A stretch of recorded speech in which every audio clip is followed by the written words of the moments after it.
میں اس وقت جہاں موجود ہوں اس کا نام بیرگ گارڈن کاسل ہے۔ جرمن زبان میں بیرگ پہاڑ کو اور گارڈن پارک کو کہتے ہیں، مگر اس کی مین مقبولیت کی وجہ یہاں ہرکولس کا بلند و بالا مجسمہ ہے۔ میں آپ کو اس کے خوبصورت ویوز بھی دکھاتی ہوں اور ساتھ ساتھ اس کی ہسٹری بھی آپ سے شیئر کرتی ہوں جتنی مجھے معلوم ہے۔ بیرگ گارڈن کی تعمیر کا آغاز 1696 میں شروع ہوا اور ہرکولس کا مجسمہ 1701 سے لے کے 1717 تک بنایا گیا۔ اس کو اٹلی کے ڈیزائنر فرانسسکو نیرو نے ڈیزائن کیا۔ مشکل نام لگ رہا ہے نا، چونکہ ہماری زبان میں یہ نام کم سننے کو ملتے ہیں۔ اس کا ڈیزائن میں 520 قدم اوپر کی طرف جاتے ہیں، یا یوں بھی کہہ سکتے ہیں کہ 520 قدم نیچے کی طرف جاتے ہیں۔ جب بندہ خواب کی کیفیت میں خواب نگری میں نیچے کی طرف جا رہا ہوتا ہے، جہاں دیکھیں آپ ارد گرد میں لا تعداد خوبصورت پڑاؤ ہیں، اور ہر پڑاؤ پر چند منٹ رکتا ہوا اپنا سفر جاری رکھتا ہے، تو اتنی تھکاوٹ محسوس نہیں کرتا۔ مگر جب اتنے قدم واپس اوپر کی طرف سفر کرتا تو بس ہو جاتی ہے۔ کم سے کم میرے ساتھ تو ایسا ہی ہو رہا ہے۔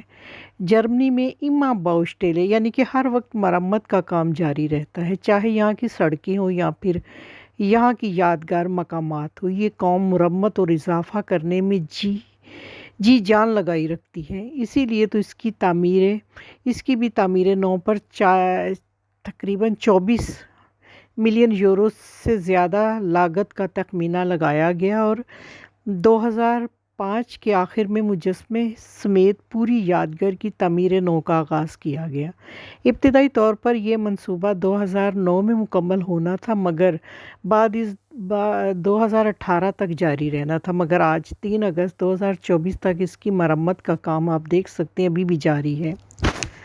موسم گرما کے دوران مئی سے اکتوبر تک ہر بدھ اور اتوار کی سپہر یہاں آنے والوں کی دلچسپی کے لیے ایک خوبصورت تقریب منعقد ہوتی ہے۔ جون، جولائی، اگست اور ستمبر کے مہینوں کے ہر پہلے ہفتے کو یہ تقریب تقریباً شام کے وقت منعقد کی جاتی ہے، جس میں مختلف رنگوں کی روشنیاں پانی، چشمے اور یہاں کی یادگار کی خصوصیات کو اجاگر کرتی ہے۔ یہاں آنے کا میں آپ کو روٹ بھی بتا دیتی ہوں۔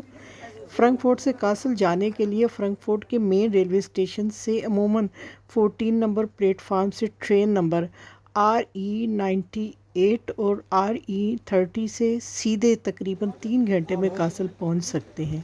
کاسل پہنچ کر 4 نمبر ٹرام سے ڈوزل ٹال اتریں۔ یہاں سے 22 نمبر بس سے آپ ہرکولس اسٹاپ پر اتر کر اکیلے ہیں تو 6 یورو کا، اور اگر گروپ کی صورت میں ہے تو 4 یورو کا ٹکٹ خرید کر اس خوبصورت تاریخی مقام کی سیر کر سکتے ہیں۔ خدا حافظ۔